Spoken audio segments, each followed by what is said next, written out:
اعوذ باللہ من الشیطان اللعین الرجیم بسم اللہ الرحمن الرحیم الحمد للہ وکفا وسلام علی عبادہ الذین اصطفیٰ. درود بھیجیے محمد و آل محمد.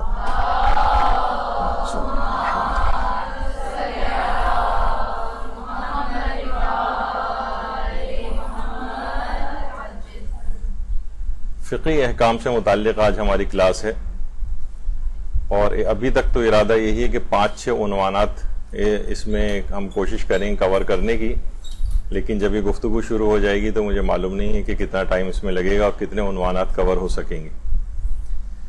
اس میں ایک چیز اور آپ کو دیکھنا ہوگا کہ دیکھا جائے تو عنوانات کتنے مختصر ہوتے ہیں اور اس میں تفصیل کتنی زیادہ ہوتی ہے. تو ایک طریقہ کار یہ بھی ایک دماغ میں رکھیے کہ کسی بھی شرعی حکم کو جاننے کے لیے اس کو تمام جہات سے، تمام پہلوؤں سے جاننا ضروری ہے، ورنہ انسان بیان کرنے میں بھی بہت غلطیاں کر سکتا ہے، سمجھنے میں بھی غلطیاں کر سکتا ہے، لوگوں کو بتانے میں بھی غلطیاں کر سکتا ہے.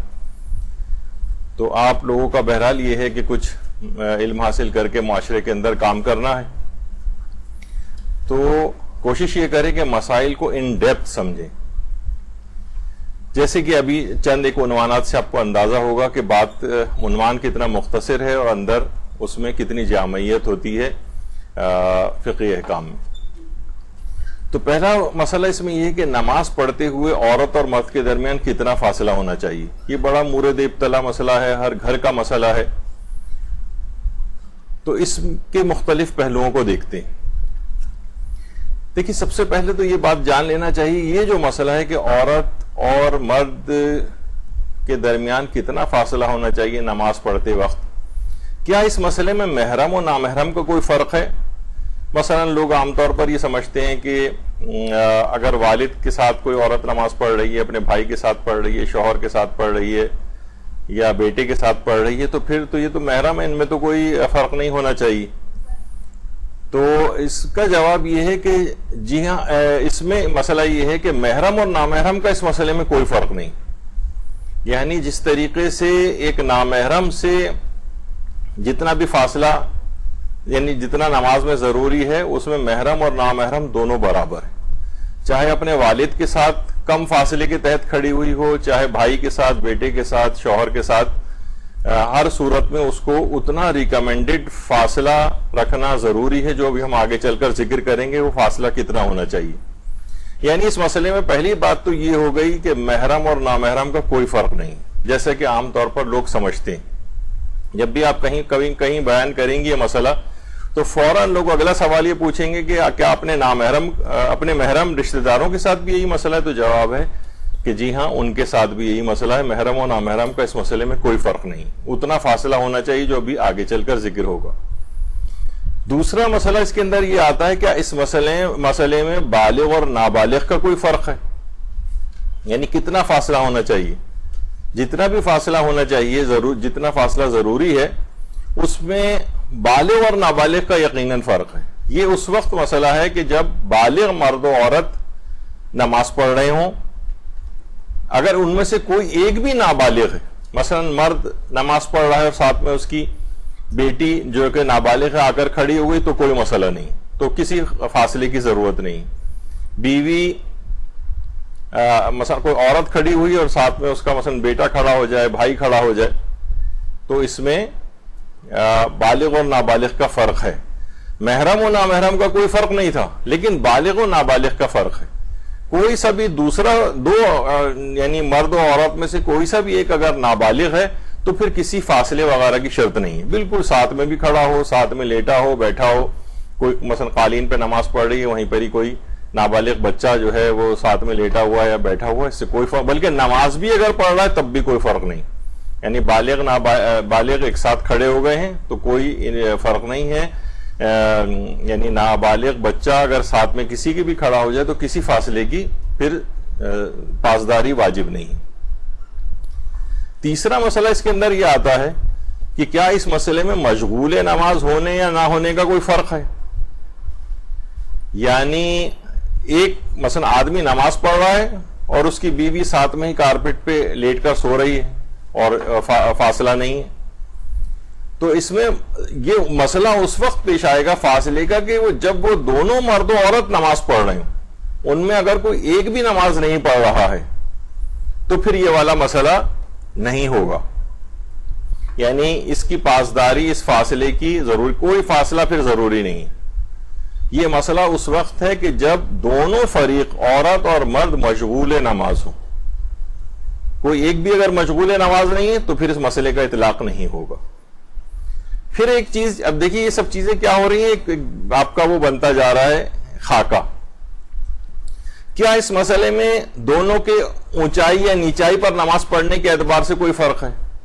جی ہاں، اس میں فرق ہے. یعنی اگر ان کو ساتھ ساتھ کھڑا ہوا نہ کہا جائے، یعنی ایک اونچائی پر نماز پڑھ رہا ہے اور ایک نیچے کی طرف نماز پڑھ رہی ہے کوئی خاتون، کہ کوئی خاتون اونچائی پر ہے، مرد جو ہے وہ نیچے کی طرف ہے، کہ ان کو ساتھ ساتھ کھڑا ہوا نہ کہا جا سکے، تو اس صورت میں پھر کوئی فاصلے کی ضرورت نہیں.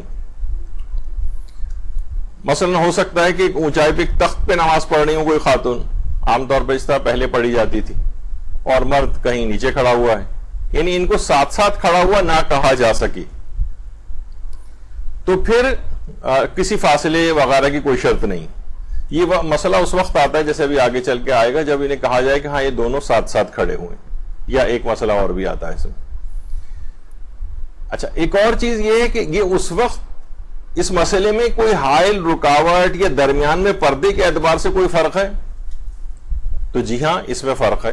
یعنی اگر عورت اور مرد کے درمیان کوئی رکاوٹ ہے، کوئی حائل چیز ہے، کوئی پردہ وغیرہ لگا ہوا ہے، یا کوئی دیوار درمیان میں ہے، تو پھر کسی فاصلے کی پاسداری کی شرط نہیں. یہ جو رکاوٹ بیچ میں آ گئی، حتیٰ کہ یہ رکاوٹ ضروری نہیں ہے کہ اس میں عورت اور مرد ایسی رکاوٹ ہو کہ ایک دوسرے کو دیکھ نہ سکیں، نہیں، یہ بھی ضروری نہیں ہے. مثلا یہی ہلکا پردہ جیسے لگا ہوا ہے، اب اس میں اتنا کہ تھوڑا بہت نظر آ رہا ہوتا ہے کہ ہاں برابر میں کوئی کھڑا ہوا ہے، بیٹھا ہوا ہے، تو یہ بھی بالکل کافی ہے. بلکہ اتنا شفاف ہو جیسے بیچ میں کوئی گلاس لگا دی، شیشہ لگا دیا جائے، بالکل ٹرانسپیرنٹ شیشہ، تو اگرچہ بالکل ایک دوسرے کو دیکھ سکتے ہیں، یعنی کوئی فرق نہیں ہے، ایسے ہی ہے جیسے بالکل سامنے بیٹھے دیکھ رہے ہوں، تب بھی یہ کافی ہے یہ رکاوٹ، اور پھر کسی بھی فاصلے کی شرط ختم ہو جاتی. یعنی اگر درمیان میں کوئی شفاف شیشہ بھی موجود ہے رکاوٹ کے طور پر، تب یہ والی چیز نہیں ہوگی. یعنی کوئی حائل رکاوٹ اگر درمیان میں ہے، چاہے وہ پردہ ہو، دیوار ہو، کوئی شیشہ ہو. البتہ یہ ضرور علماء نے کہا کہ بہتر یہ ہے کہ اس طرح کی رکاوٹ ہونی چاہیے کہ جس میں ایک دوسرے کو دیکھ نہ سکیں، لیکن یہ صرف ایک بہتر چیز ہے، ورنہ شیشے جیسی شفاف رکاوٹ یا حائل ہونا بھی کافی ہے، اور پھر کسی فاصلے وغیرہ کی شرط نہیں ہوتی. اسی طرح سے کیا اس مسئلے میں نماز کو پہلے یا بعد میں شروع کرنے کے اعتبار سے کوئی فرق ہے؟ مثلا ایک آدمی پہلے سے نماز پڑھ رہا ہے اور عورت نے فاصلے کا خیال نہیں کیا اور اس کے ساتھ آ کے نماز پڑھنا شروع ہو گئی، یا عورت نماز پڑھ رہی ہے، مرد نے فاصلے کا خیال نہیں کیا اور جو ہے نماز شروع کر دی، تو کیا اس میں کوئی فرق ہے؟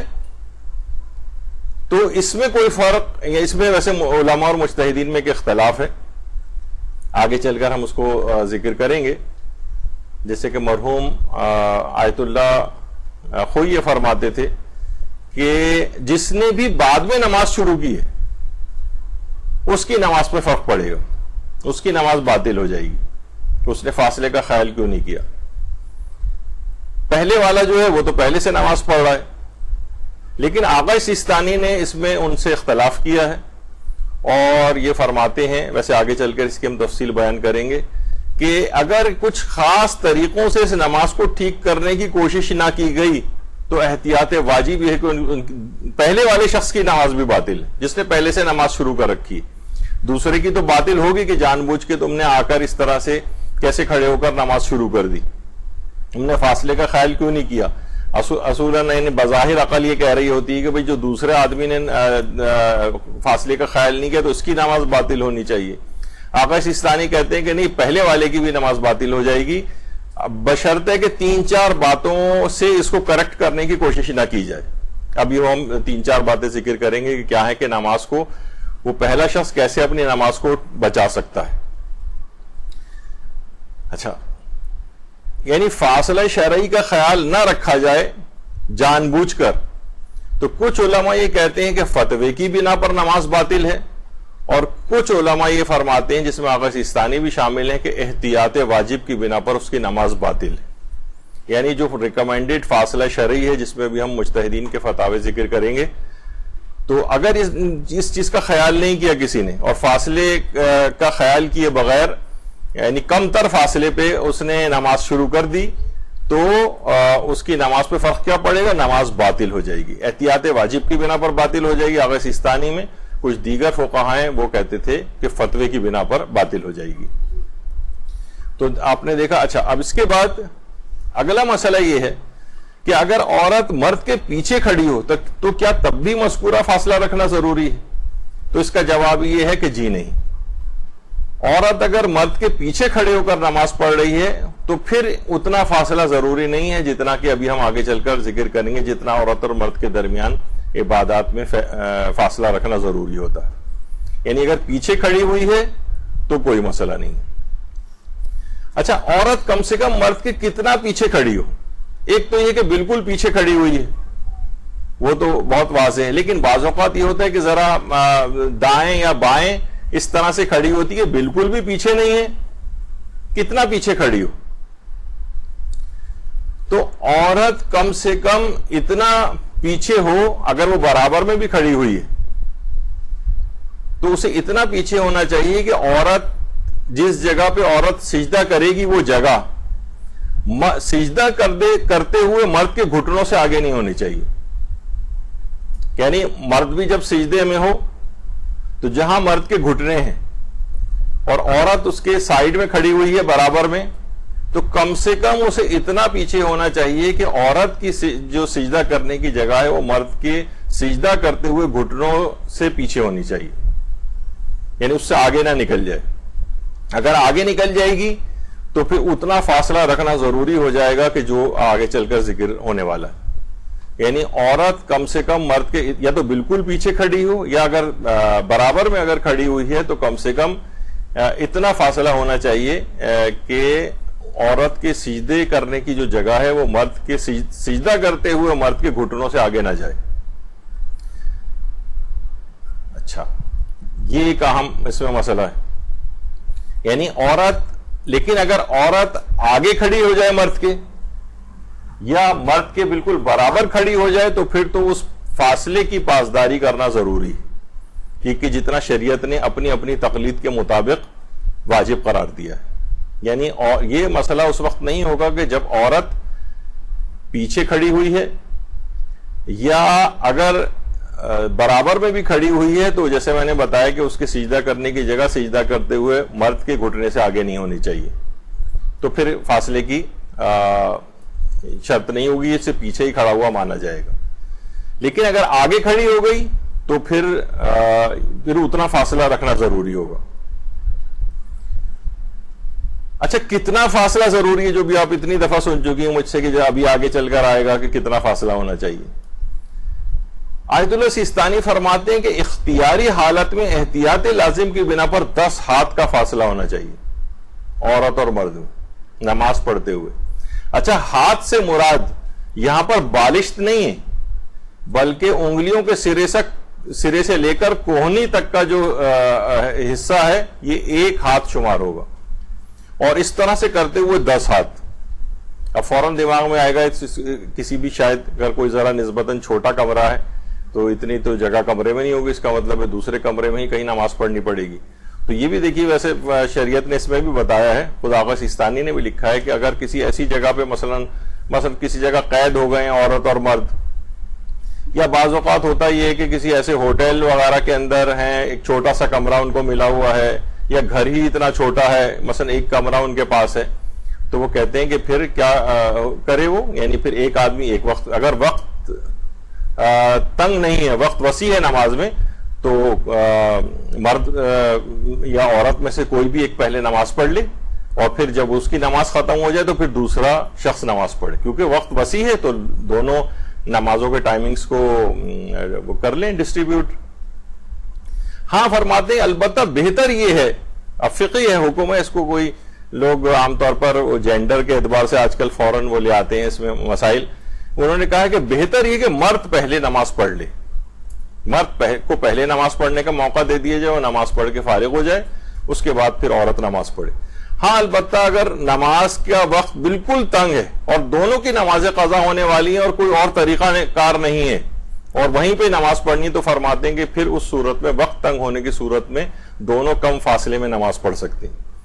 یعنی حالت اختیار کی بات ہو رہی ہے, احتیاط لازم کی بنا پر 10 ہاتھ کا فاصلہ ضروری ہے.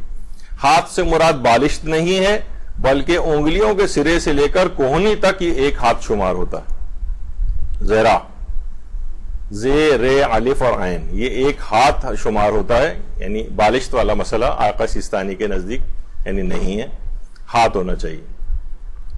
تو اختیاری حالت میں احتیاط لازم کی بنا پر 10 ہاتھ کا فاصلہ. اچھا, جو دیگر علماء کرام ہیں, مراجع اعظام ہیں, جیسے مرحوم آیت اللہ خوئی یہ فرماتے تھے کہ ہر سمت سے ایک بالشت کا فاصلہ ہونا چاہیے. یعنی عورت چاہے آگے کھڑی ہو, دائیں یا بائیں کھڑی ہو یا پیچھے کھڑی ہو, یعنی اس کے سجدہ کرنے کی جگہ اور مرد کے پاؤں میں بھی ایک بالشت کا فاصلہ ہو, اور ساتھ ساتھ بھی کھڑے ہو تو عموماً ایک بالشت کا فاصلہ ہو ہی جاتا ہے. تو آغا خوئی ہوں, آیت اللہ وحید خراسانی ہوں, آیت اللہ اسحاق فیاض ہوں, رہبر معظم ہوں, سب کہتے ہیں کہ ایک بالشت کا فاصلہ کافی. آغا سیستانی فرماتے تھے اختیاری حالت میں احتیاط واجب کی بنا پر 10 ہاتھ کا فاصلہ ہونا ضروری, یعنی ایک بالشت ان مراجع اعظام کے فتوے کے تحت. آیت اللہ ناصر مکارم شیرازی کا البتہ یہ ہے, صرف اس وجہ سے تاکہ آپ کو بعض اوقات یہ ہوتا ہے کہ معاشرے کے اندر جب کام کرنے جاتے ہیں تو مختلف مراجع کے مقلدین ہوتے ہیں, تو آپ کے دماغ میں بہرحال ایک آئیڈیا رہنا چاہیے کہ اس مسئلہ میں صرف ایسا نہیں ہے کہ صرف آپ جس کی زیادہ شہرت ہے فقط ان کا مسئلہ اگر بتا دیا جائے تو دیگر مراجع کے جو مقلدین ہیں اس سے رہ جاتے ہیں. لیکن ایسی معلومات کے لیے بہرحال آیت اللہ ناصر مکارم شیرازی وہ فرماتے ہیں عورت ہر صورت میں مرد کے پیچھے ہی کھڑی ہو, اس کے ساتھ اور اس کے آگے کھڑی نہ ہو. اور اس کے علاوہ آیت اللہ حافظ شیخ بشیر نجفی, آیت اللہ سیستانی کا تو آپ نے سنا کہ احتیاط واجب ہے کہ 10 ہاتھ کا فاصلہ ہو. آیت اللہ بشیر نجفی تو فرماتے ہیں میرا فتویٰ یہ ہے کہ 10 ہاتھ کا فاصلہ ہونا چاہیے, یعنی احتیاط واجب والا مسئلہ بھی نہیں. اچھا, کیا اس مسئلے میں کوئی استثناء ہے, کوئی ایکسپشن ہے کہ جب 10 ہاتھ کا فاصلہ رکھنا ضروری نہ ہو آقا سیستانی کے فتوے میں, یا فاصلے وغیرہ کی شرط جس میں ختم ہوتی ہو, کوئی ایکسپشن, کوئی استثناء؟ تو جی ہاں, حج کے موقع پر یا عمرہ وغیرہ انسان کر رہا ہو تو اس کو نماز طواف پڑھنا ہوتی ہے, اور اس کے بعد یعنی پہلے طواف کر رہا ہے, اس کے بعد مقام ابراہیم کے پیچھے نماز طواف پڑھنا. لیکن اگر ازدحام ہو اور رش بہت زیادہ ہو, اور وہاں عام طور پر یہ ہوتا ہے کہ مقام ابراہیم کی ویسے اصلاً حکم ہے کہ جو خانہ کعبہ کا دروازہ آپ کو نظر آ رہا ہے, اس سے اور آگے جو سنہری رنگ کا جو شوکیس رکھا ہوا ہے اس کو مقام ابراہیم کہتے ہیں. اس میں حضرت ابراہیم علیہ السلام کے قدموں کے نشانات موجود ہیں. درود بھیجیے محمد علیہ محمد.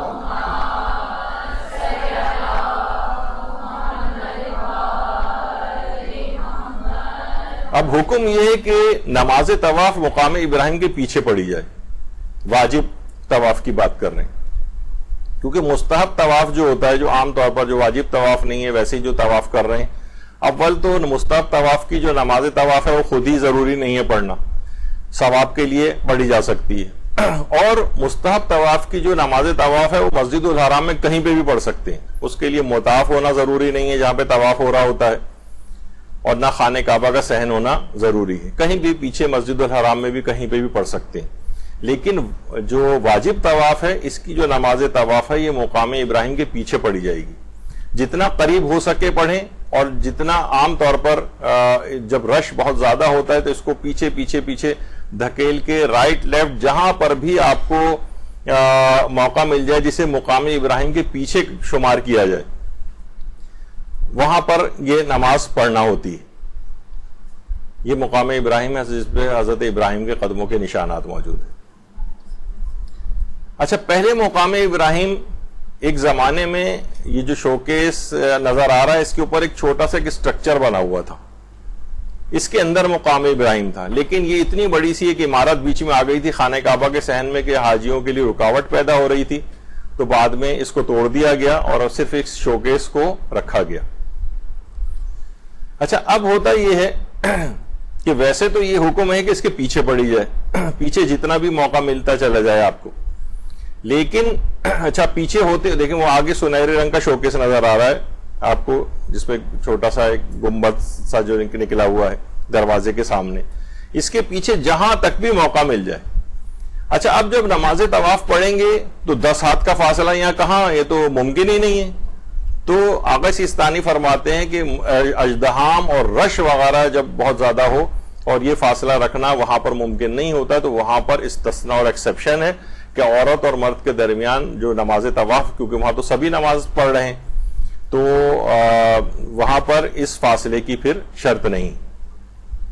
البتہ علماء فرماتے ہیں خاص طور پر آقا خوئی کے جو مقلدین ہیں وہ ایک بالشت اس طرح سے نماز کی جگہ تلاش کریں کہ کم سے کم ایک بالشت کا تو آگے پیچھے سے, یعنی عام طور پر خواتین اکیلی نہیں ہوتی ہیں, کچھ نہ کچھ خواتین ساتھ ہوتی ہیں, تو کچھ نہ کچھ موقع یا تو عورتیں ہی موجود ہوں دائیں بائیں ایسی جگہ پہ ان کے بیچ میں کھڑے ہو کے نماز پڑھنے کی, مرد وہاں پر نہ ہو, یا مرد ہے تو وہ دیکھ لے کہ کوئی اطراف میں ایسی عورت نہیں ہے اور 2 رکعت ہی نماز پڑھنا ہوتی ہے, جس میں 2 منٹ بھی بہت مشکل لگتے ہیں, اتنا ٹائم مل ہی جاتا ہے, تو دیکھا جائے گا کہ اس جگہ کے اوپر کوئی بھی عورت اگر کھڑے ہو کے نماز پڑھ رہی ہے تو آگے پیچھے مرد نہ ہو دائیں بائیں بھی, اور جلدی سے جلد نماز پڑھ کے اور نماز طواف کو مکمل کیا جائے. تو یہ اژدہام کے موقع پر یہ والی ایکسیپشن ہے. اور آغا خوئی کے جو مقلدین ہیں وہ ان کے لیے خاص علماء احتیاط بتاتے ہیں کہ اژدہام کے موقع پر بھی کم سے کم ایک بالش کا فاصلہ ہر سمت سے برقرار رکھیں. اچھا, یہ ہے بھی نماز اور طواف کے درمیان جو ہے وہ بہت زیادہ فرق بھی نہیں ہونا چاہیے, 10 منٹ سے زیادہ کا گیپ نہیں ہونا چاہیے. ادھر آپ نے نماز طواف, کیونکہ اکثر یہاں ہوتا ہے کہ جب آپ ایسی جگہ تلاش کر رہے ہوتے ہیں کہ کوئی وہاں پہ مرد نہ ہو اطراف میں, اور آپ ڈھونڈتی پھر رہی ہیں جگہ اور ہر جگہ مرد کھڑے ہوئے مل رہے ہیں, تو ایسا نہ ہو کہ طواف کیے ہوئے آپ کو 10 منٹ سے زیادہ گزر جائیں. 10 منٹ سے زیادہ نہیں ہونا چاہیے. اگر 10 منٹ سے زیادہ گزر گئے تو پھر آپ کو طواف نلیفائی ہو جائے گا اور دوبارہ طواف کرنا پڑ سکتا ہے, تو بڑی مشکل ہو جائے گی. تو اس لحاظ سے ضروری ہے کہ طواف میں اور نماز طواف میں بہت زیادہ گیپ نہیں ہونا چاہیے, جلد سے جلد اپنی جگہ تلاش کر کے اور نماز شروع کر دینی چاہیے. لیکن آپ نے سن ہی لیا کہ رش وغیرہ کے ٹائمنگز میں یہ اس وقت ہے کہ جب واقعی اتنا رش ہو, اور آج کل ہے جیسے آج کل تو کوئی وہاں پر رش نہیں ہے, بہت ہی کم لوگوں کی تعداد ہوتی ہے, تو پھر تو ایسی جگہ ہی تلاش کرنا پڑے گی کہ جہاں پر کوئی اطراف میں مرد موجود نہ ہو یا عورت موجود نہ ہو مرد کے لیے.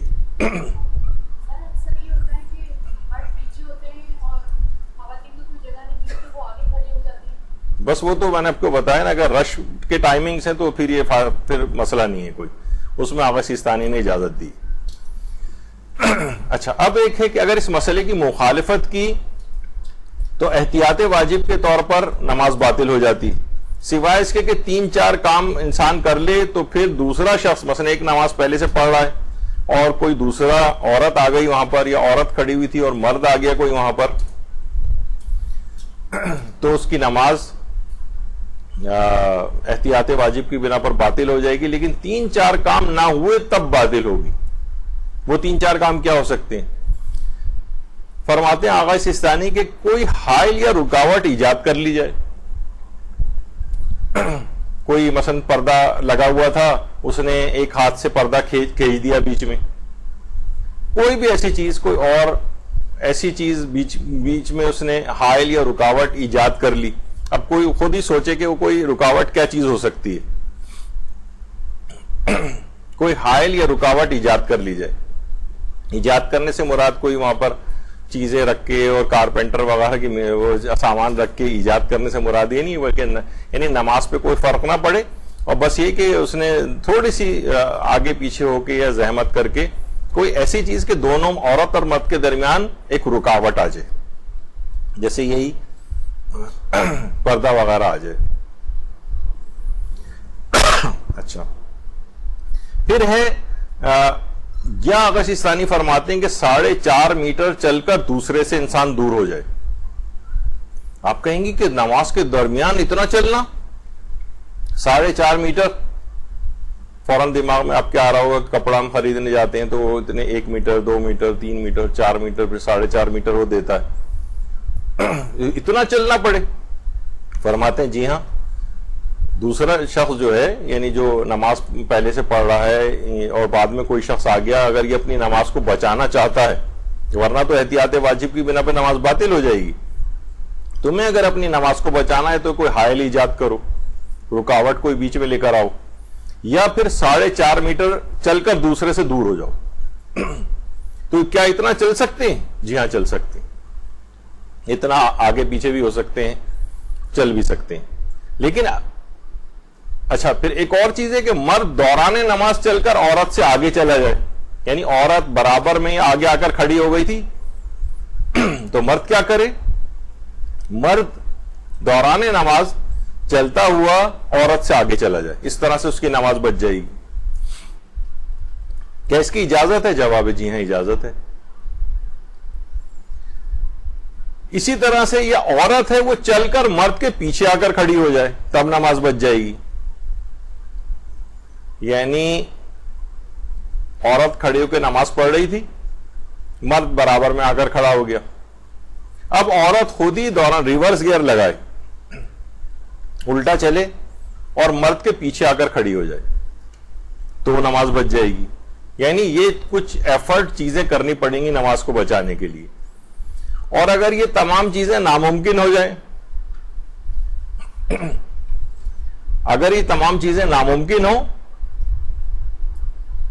کہ بھئی وہ پیچھے بھی نہیں جا سکتے، تو پھر وہ آ جائے گا مسئلہ کہ احتیاط واجب کی بنا پر اس صورت میں پھر نماز باطل ہو جائے گی. یا پھر وہ والا طریقہ کار پہ آپ چلے جائیں کہ احتیاط واجب میں کیونکہ دیگر مراجع کی طرف رجوع کرنے کی گنجائش موجود ہے، اور وہ جتنے بھی آپ نے نام اس سے پہلے سنے تھے کہ آیت اللہ خوئی کی طرف تو خیر اب رجوع نہیں ہو سکتا، لیکن ان کے مقلدین ایک بارش کا فاصلہ، جیسے آیت اللہ وحید خراسانی کی طرف رجوع ہو سکتا ہے، آیت اللہ شبیری زنجانی کی طرف رجوع ہو سکتا ہے، آیت اللہ اسحاق فیاض ہیں ان کی طرف رجوع ہو سکتا ہے، جو بھی ایک بالش کا فاصلہ قرار دیتے ہیں. تو 10 ہاتھ سے سمٹ کر رجوع کرنے کی وجہ سے یہ فاصلہ ایک بالش پر آ جائے گا، اور ایک بالش کا فاصلہ تو عام طور پر عورت اور مرد کے درمیان ہو ہی جاتا ہے. لیکن اگر وہ نہیں ہو پائے گا تو پھر احتیاط واجب کی بنا پر نماز باطل ہوگی. یعنی آپ نے دیکھا کہ یا تو 4.5 میٹر چل کر چلا جائے، یا عورت جو ہے وہ مرد کے پیچھے آ کر کھڑی ہو جائے، یا مرد آگے چل کر عورت سے آگے نکل جائے، یہ سب چیزیں ہوں گی. لیکن ان تمام پروسیجر میں یہ جو آپ کر رہی ہیں سارے، ان کاموں کے درمیان قبلے سے نہیں ہٹا جائے گا. یعنی یہ نہ ہو کہ آپ اس طرح سے اوورٹیک کر رہی ہیں یا پورا گھوم کر پیچھے آ کر کھڑے ہونے کے لیے پورا آپ قبلے سے ہٹ گئے. نہیں، قبلے سے کوئی بھی نہیں ہٹنا چاہیے. اور کوئی ذکر بھی اس دوران نہ پڑھا جائے، کوئی ذکر نہ پڑھا جائے. یعنی جو واجب ذکر وغیرہ آپ اس وقت پڑھ رہی ہیں، بلکہ کوئی بھی ذکر نہ پڑھیں اس وقت، کوئی ذکر نہ پڑھیں اس وقت. رک جائیں جس وقت یہ حرکت ہو رہی ہو چلنے والنے کی. عرفاً نماز کی شکل بھی خراب نہیں ہونی چاہیے. یعنی ایسا نہ ہو کہ وہ آپ 4.5 میٹر جو ہے وہ کوئی چلتا ہوا جا رہا ہے اور پھر آگے چل کے دیکھا کہ تو دروازہ بند تھا، پھر وہ مڑ کر واپس آ رہے، لوگ کہیں گے بھئی دوران نمازی کیا ہو رہا ہے. یعنی عرفاً نماز کی شکل ہی بگڑی چلی جا رہی. تو اگر ایسی کوئی صورتحال ہو رہی ہے تو پھر مسئلہ ہو جائے گا. عرفاً نماز کی شکل خراب نہیں ہونی چاہیے. اور پھر علماء میں سے آیت اللہ سیستانی فرماتے ہیں کہ یہ مسئلہ اس وقت بھی ہے جب عرفاً نماز شمار ہو، خواہ دوسرے کی نماز باطلی کیوں نہ ہو. مثلا مرد کو پتا ہے کہ یہ عورت بھول گئی ہے اور یہ بغیر وضو آ کر سے نماز پڑھنا شروع کر دی، لیکن عرفاً تو وہ نماز پڑھ رہی ہے، تب بھی یہ حکم برقرار رہے گا چاہے عورت کی نماز باطل ہو. یا ممکن ہے اس کا اطلاق اس پر بھی ہو، جیسے وہی آپ نے ابھی سنا، ویسے تو وہاں ازدحام کا مسئلہ ہے، لیکن کوئی ایسا شخص آ کر کھڑا ہو گیا جو آپ کی فقہ سے تعلق نہیں رکھتا ہے، اس نے جو وضو کیا ہے، جو نماز پڑھ رہا ہے وہ ہمارے فقہ کے مطابق مثلا باطل ہے، لیکن عرفاً نماز پڑھی جا رہی ہے، چاہے دوسرے کی نماز باطل ہی کیوں نہ ہو، تب بھی اس فاصلے وغیرہ کی شرط کا خیال رکھا جائے گا. ایک یہ مسئلہ ہوا. اچھا اب کوئی اس طرح سے بغیر فاصلے کا خیال رکھے ان مسائل کا خیال نہیں رکھا اس نے اور وہ نمازیں پڑھتا رہا کم تر فاصلے پر, تو اس میں پچھلی نمازوں کا کیا ہوگا؟ آغا سستانی فرماتے ہیں کہ اگر وہ جاہل مقصر تھا, یعنی وہ یہ سب مسائل سیکھنے چاہیے تھے اس نے کوتاہی کی اور نہیں سیکھے یہ مسئلے, اس بنا پر احتیاط واجب کی بنا پر اس کی نماز باطل ہوگی. لیکن اگر وہ جاہل قاصر تھا, یعنی وہ بیچارہ سیکھ سکتا ہی نہیں تھا, ایسی جگہ پہ تھا کہ جہاں اس کو کوئی بتانے والا ہی نہیں تھا, یا کسی سے اس نے نماز سیکھی تھی اس نے یہ تمام چیزیں اس کو نہیں بتائی تھی, یعنی کوئی بھی ایسی چیز جس سے وہ جاہل قاصر بن جائے, اس صورت میں اس کی سابقہ نمازیں صحیح ہیں. لیکن ایک یہ والا آسان والا مسئلہ جہاں احتیاط واجب میں رجوع کا جو مسئلہ ہے, اس میں وہ اب بھی اگر کوئی شخص رجوع کر لے اس مسئلے میں, مثلا آیت اللہ اسحاق فیاض کی طرف, وحید خراسانی کی طرف, آقا سیستانی کا مقلد, تو اس کی سابقہ تمام نمازیں بھی صحیح ہو جائیں گی جو کمتر فاصلے میں پڑھی ہیں, اور آئندہ بھی اگر کمتر فاصلے میں پڑھنی ہو, فقط ایک بالشت کا فاصلہ اسے رکھنا ہو, تو وہ اب رجوع اگر وہ کر لے تو آئندہ کی نمازیں بھی صحیح ہو جائیں گی. یعنی سابقہ نمازیں بھی صحیح ہیں اور آئندہ نمازیں بھی صحیح ہو جائیں گی. تو آپ نے دیکھا کہ ایک مسئلہ تھا کہ عورت اور مرد کے درمیان کتنا فاصلہ ہونا چاہیے. اب کوئی ایک دم سے آ کر, اکثر ہم دیکھتے ہیں علماء سے بھی آ کر پوچھتے ہیں تو پریشان ہو جاتے ہیں کہ بھئی کس طریقے سے اتنی جلدی اور مختصر کیسے جواب دیا جائے. پہلے تو احتیاط واجب سمجھایا جائے گا, پھر رجوع سمجھا جائے گا, پھر مراجع کے نام بتائے جائیں گے, پھر اتنی ساری شرطوں کا ذکر ہوگا. تو مسئلہ صرف کیا ہے کہ اتنا ریکمینڈڈ فاصلہ ہے, لیکن اس مسئلے کے پیٹ میں کتنے سارے مسئلے موجود تھے وہ آپ نے دیکھے. کہ اس طرح سے پھر جب ایک ان ڈیپتھ ایک عنوان کے تحت آپ چیزوں کی تیاری کرتے ہیں تو آپ کو تمام پہلو اس کے واضح طور پر سامنے آ جاتے ہیں کہ اس مسئلے کو پھر کس طرح سے بیان کیا جائے. پھر کوئی مسئلہ آپ سے پوچھے گا بھی تو انہی مسائل کے اندر گھوم پھر کر آپ اس مسئلے کو حل کر سکتی ہیں کسی بھی شخص کے لیے جو مراجع اعظام نے اپنی رسالہ عملیہ میں ذکر کی ہیں.